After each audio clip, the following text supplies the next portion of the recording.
There's a moment every woman knows. You're sitting across from him. His smile, perfect. His words, polite, but something in his eyes lingers. Too long, too little, you can't tell. And that's the ache, isn't it? The not knowing. The wondering if his touch on your back meant something or nothing. The half smiles that feel like maybe, but maybe not. It's a silent, invisible chess game you never signed up for. You sip your drink, he leans in, or does he? And you catch yourself thinking, am I imagining this, or is he just being friendly? God, it's exhausting. Like trying to read poetry in a language you were never taught. But what if I told you, men can't actually hide it? Not really, because no matter how much they try to lock it down, their bodies, their eyes, their energy will always betray them. Men aren't puzzles. They're signals wrapped in bravado, fear, and a lifetime of being told not to feel too much. But if you know what to look for, if you slow down and trust what you feel, you'll see it. Clear as day. In the cracks between his sentences, in the way his defenses slip when he thinks you're not looking. Let's talk about those signs. Behavior 1, his focus turns into a tunnel, but he'll pretend it doesn't. It's the way his attention sharpens when you speak, not polite nodding, not glazed over small talk, real focus, like you're the only thing in the room that moves. But here's the paradox. He'll act like it's nothing, crack a joke, look at his phone, glance away. Why? Because men fear being too obvious, too vulnerable. In psychology, this is called approach avoidance conflict, the dance between wanting to pull you closer and fearing he'll lose control if he does. Watch closely. In a group, his gaze will flicker back to you when he thinks you're not noticing. You'll feel it. That heat behind your back. His nervous hands fidget with something. He redirects attention, but only to snap it back on you the second your guard drops. He's not a multitasker when it comes to you. You'll notice him missing details of conversations because he's too busy studying your face, your laugh, the way you curl your fingers around your glass. That's not friendliness. That's laser-focused attraction, trying to wear the mask of casual indifference. The deeper truth? Men stare when they're captivated, but they hide it when they're scared of feeling too much. When you feel it, don't chase it. Stay in your center. Let him wrestle with that delicious discomfort. You become the one he can't look away from. Behavior 2, his humor turns clumsy, and it's not by accident. When a man's truly into you, his humor gets offbeat. Not polished, not rehearsed, clumsy, awkward, sometimes downright dumb. Why? Because his inner 12-year-old shows up. That boy who used to trip over his words around his first crush. Modern psychology calls this cognitive overload, when attraction scrambles the brain's usual scripts. So what spills out? Bad jokes, silly teasing, weird analogies. He's not doing it on purpose. It's his brain trying to offload nervous energy to play it safe by keeping things light. But here's the key. Watch for the self-check right after the joke. That glance at you, that flash of worry. Did she laugh? Did I go too far? Did I make her smile? His humor isn't about the punchline. It's about the connection. The little attempt to crack open the space between you and see if you'll let him in. This is where most women misunderstand. They think, is he making fun of me? Is he just being silly? No. He's reaching for intimacy the only way he knows how, by inviting you to laugh with him at the absurdity of it all. So next time he throws you a dumb pun or teases your coffee addiction, don't overthink, smile, tease back, match his playful chaos. When you meet him in that space, it signals you're safe to be real with. And that's where attraction deepens. Behavior 3. He starts fidgeting with his environment, and it's a dead giveaway. This one? Almost no one talks about it, but it's pure gold. When a man's into you and can't quite say it, he'll start fidgeting with objects around him. It's unconscious. He'll play with his watch, tap his glass, fold a napkin into oblivion. Why? Because attraction triggers a flood of restless, bottled-up energy. And men, especially men raised to hide their emotions, don't know where to put it, so it leaks out into his hands, his gestures, his surroundings. Ever notice a guy suddenly adjusting the sleeves of his jacket when you walk into the room, or rearranging things on the table while you talk? That's his nervous system trying to stay grounded when inside. He's anything but. This isn't just idle habit, it's somatic displacement, where the body processes emotion through motion when the mind is overwhelmed. It's also a telltale sign of emotional vulnerability. Men who don't care, they sit still, relaxed, neutral. But men who care, they can't seem to get comfortable. And the beautiful irony, they're not even aware they're doing it. Your job isn't to point it out, it's to notice. And lean back into your own stillness. Because when you hold calm in the face of his fidgeting, it magnifies his attraction. You become the anchor in his storm. Behavior 4. He tries to match your pace, even when it's inconvenient. You might think flirting is all about words, but sometimes it's in the footsteps. In the subtle adjustments a man makes to walk beside you, not ahead. This is primal.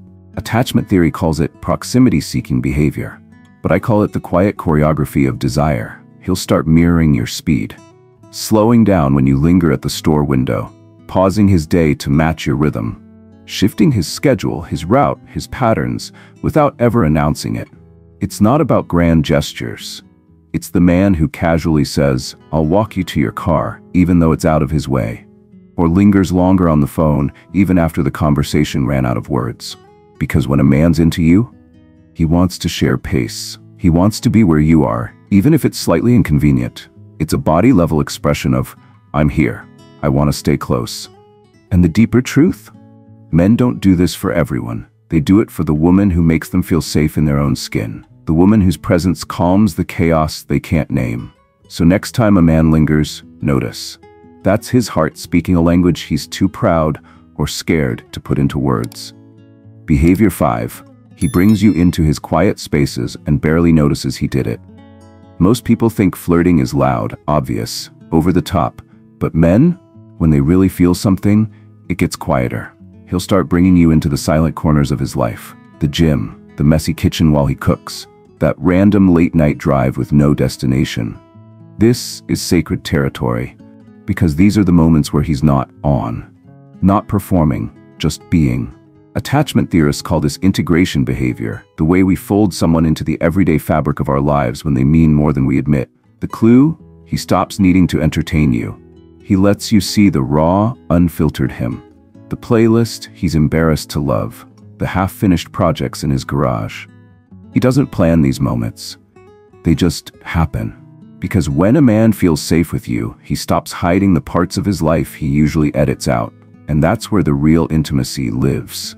In the mundane, in the shared silences. If you find yourself sitting in his passenger seat while he runs errands and it feels strangely intimate, that's not an accident. That's his soul saying, "Here, this is me, the real me." And you get to decide if that's a room you want to step into. Behavior 6. His masculine energy shifts from bravado to presence, and you'll feel it in the air. In the early stages, many men default to bravado, big talk, loud stories, posturing. It's armor, a dance to protect their soft underbelly. But here's the twist. When he's genuinely into you, that bravado softens. He stops needing to impress and starts just being there. It's a shift in his energy signature, from performative to present, from look at me to I see you. Suddenly, his jokes slow down, his voice drops, he listens longer. He tracks your emotions without you spelling them out. Psychologists call this attunement, the ability to feel into another's state without losing your own center. It's rare, it's vulnerable, and it's a dead giveaway he's emotionally invested, because a man can fake interest with words, but he can't fake presence. You'll feel it, in the way his attention softens around you, in the safety that blooms when you're near. And this is where many women get confused. They mistake the quiet shift for him pulling away. He's not. He's stepping into a more grounded, authentic version of himself around you. This is where you stop doubting, stop overanalyzing, and lean into your own presence. Because when a man meets a woman who holds herself with that same calm gravity, that's when the games end. And the real connection begins. Behavior 7. He stumbles over his words, and that's where his truth hides. You know the type, the smooth talker, effortless charm. Every word lands perfectly until it doesn't. And when a man's into you, it's in the stumble, the awkward pause, the that sneaks out when he least expects it. Because attraction scrambles the scripts he usually runs on autopilot. Neuroscientists call this executive function overload, when emotional intensity hijacks the brain's language center. Translation: his polished sentences start to fall apart. He forgets what he was saying mid-thought. He trips over his own jokes.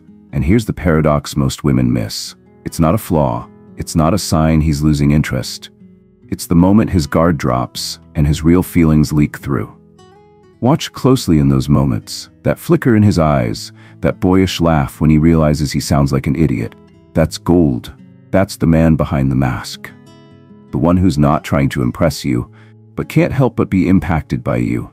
Lean into the stumbles, smile, let the silence stretch, because that's where his truth lives, in the places where his practiced charm gets messy. Behavior 8, he withdraws briefly, and it's not what you think. This is the behavior that confuses women the most, and yet it's one of the most telling. When a man's feelings get too big, too fast, he might pull back. Not because he's disinterested, but because his nervous system is overloaded. Men aren't taught to process vulnerability the way women are. They're taught to armor up. So when emotions surge, his instinct might be to retreat. Psychologists call this attachment defense activation, the inner shutdown that protects him from feeling out of control.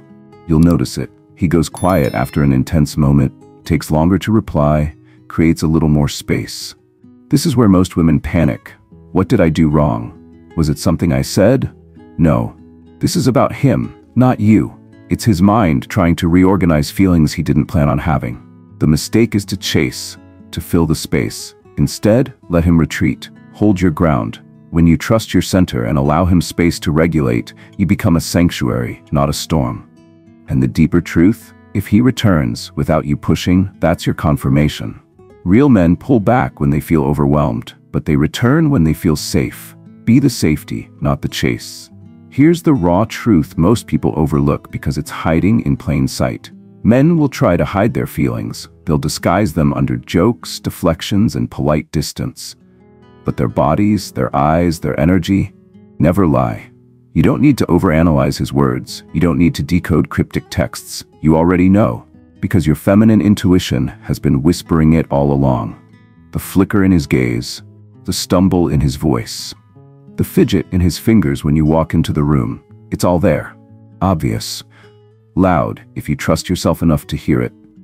Stop chasing clues. Stop contorting yourself to fit his half-expressed feelings.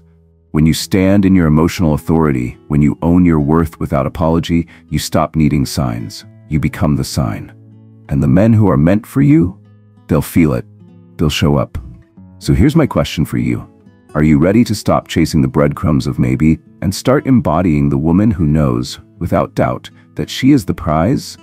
Because the woman who trusts herself, she never misses the signs, and she never has to beg for them either.